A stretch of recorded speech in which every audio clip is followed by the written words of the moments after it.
जम्मू कश्मीर के किरालपुरा में मिलिटेंटों और फोर्सेस के बीच इनकाउंटर में एक मिलिटेंट मारा गया है। फिलहाल दोनों जानिब से गोलियों का तबादला रुक गया है। फिलहाल सर्च ऑपरेशन जारी है। रात में ही मिलिटेंटों के छुपे होने की खबर मिली थी। इस हवाले से मजीद अपडेट हासिल करेंगे, अपने नुमाइंदे का भी रुख करेंगे। सर्च ऑपरेशन हालांकि इलाके में जारी है। जम्मू कश्मीर के किरालपुरा में इनकाउंटर हुआ, एक मिलिटेंट को ढेर किया गया है।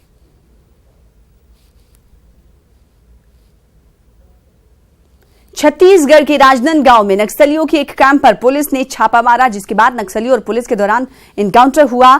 औंधी थाना इलाके में हुए इस इनकाउंटर में कई नक्सलियों के मारे जाने और जख्मी होने की खबर है। जायदाद से एक 393 राइफल, नॉट 3 राइफल समेत कई बंदूकें बरामद कर ली गई हैं। इस वक्त तलाशी कार्रवाई जारी है।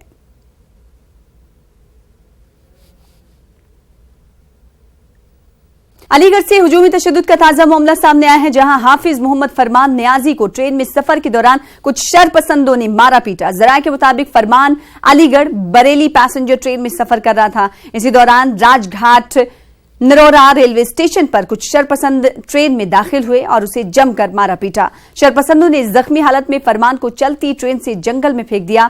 फरमान ने इस मामले पर पुलिस में शिकायत दर्ज कराई है। वहीं दूसरी जानिब इस वाकये के बाद एमयू तलबा के दरमियान हुजूमी तशद्दुद का खौफ सताने लगा है। तलबा ट्रेन या बसों से सफर करने से डर रहे हैं। क्षेत्र जमा में एक इस तरह की सूचना आई, राशिद नाम का एक लड़का, वो जमा क्षेत्र में एक हॉल्ट पड़ता है, वहाँ से ट्रेन में चढ़ा था और राजघाट और संभल में बबरौला एक जगह पड़ती है, दोनों के बीच में कहीं पर कुछ लड़के उसके साथ चढ़े, उसके साथ मारपीट किया। उसका कहना है शायद कि उसे कुछ बेहोश कर दिया और उसे अगले दिन कहीं और होश आया। तो इस संबंध में उनसे तहरीर ली जा रही है और आवश्यक कार्रवाई की जाएगी।